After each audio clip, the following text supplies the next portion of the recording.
Amici di YouTube, benvenuti sul canale Riparo Fai da Te.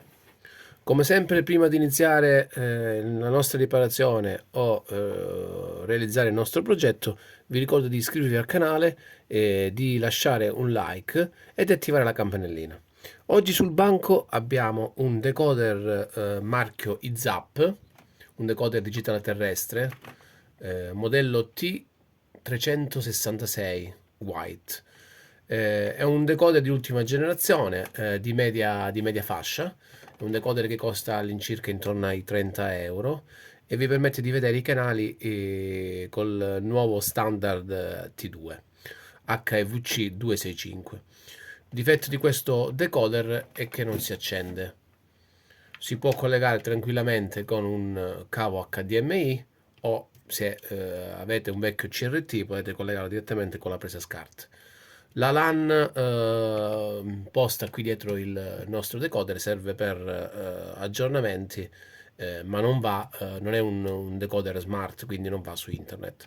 Qui abbiamo l'ingresso dell'antenna RF e andiamo adesso e davanti abbiamo la porta USB che vi permette sia di aggiornare il software del nostro decoder, ma anche di leggere file multimediali, tra cui musica, video e anche foto. Davanti abbiamo una pulsantiera che ci permette di accendere il decoder e di spostare i canali avanti o indietro. Andiamo ad aprire il nostro decoder.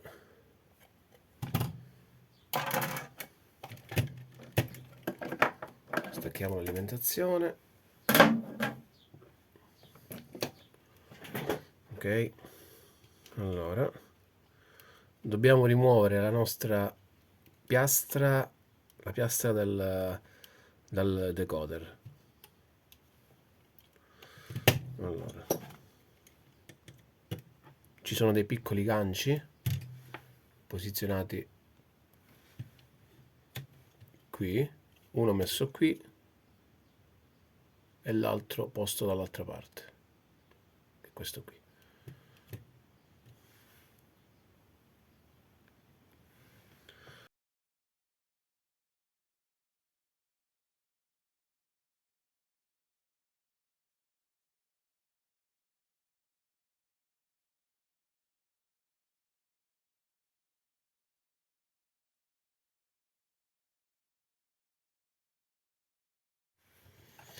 Ecco il nostro decoder smontato, ho tolto direttamente la scheda madre. Ecco come si presenta all'interno. Abbiamo il nostro alimentatore, un filtro EMI.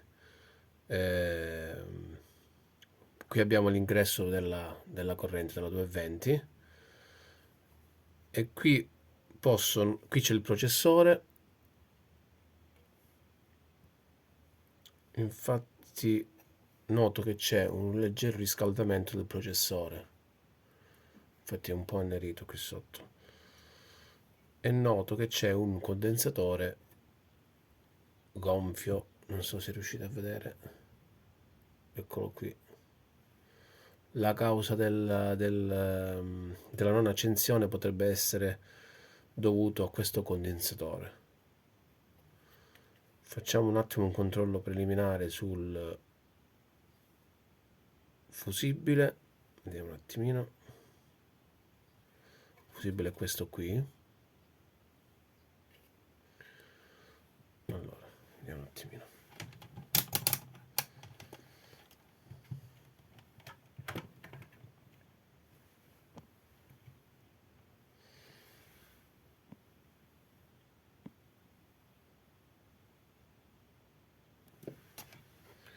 Mettiamo il tester in continuità.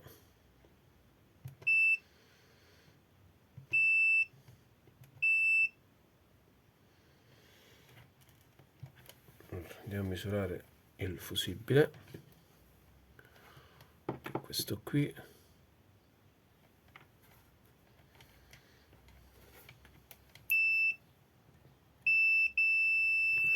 Sì, c'è continuità sul fusibile, quindi non credo che ci siano grossi danni.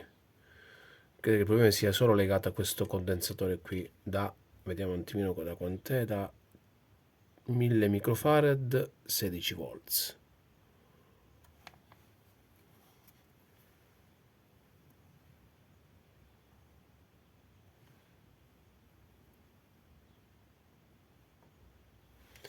Ora andiamo a togliere questo condensatore e andiamo a sostituirlo con uno della stessa capacità.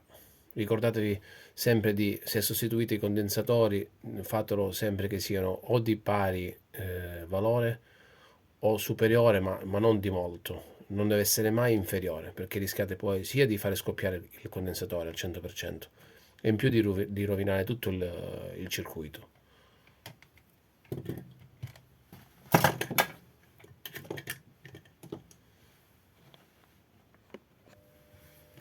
Prendiamo il nostro saldatore, temperatura sui 350 gradi, aggiungiamo un po' di stagno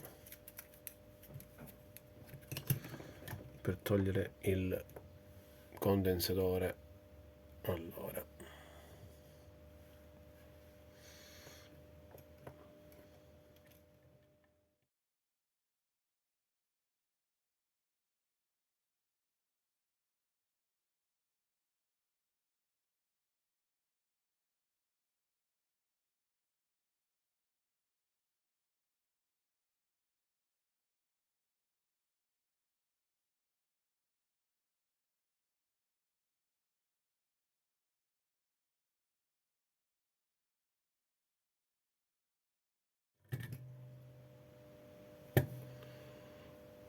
ecco qui, abbiamo tolto il nostro condensatore che è abbastanza rovinato.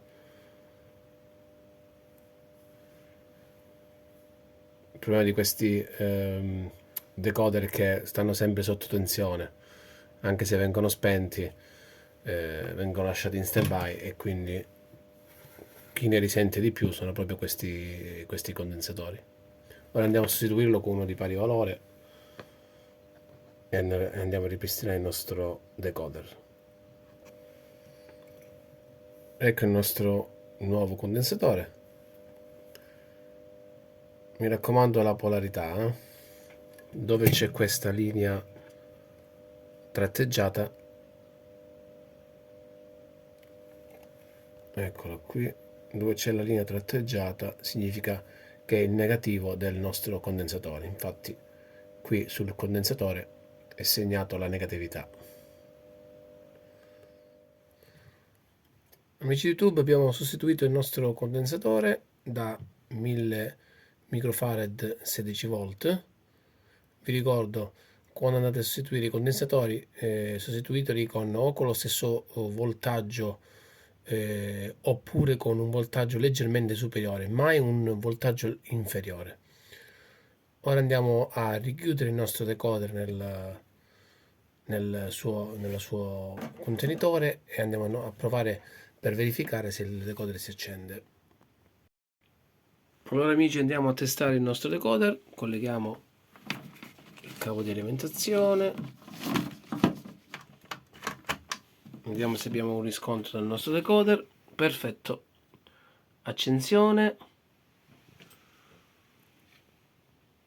schermata di inizio, di avvio, heads up, quindi decoder perfettamente riparato. Come sempre, prima di chiudere il video vi ricordo di lasciare un like, di iscrivervi al canale e ci vediamo al prossimo video.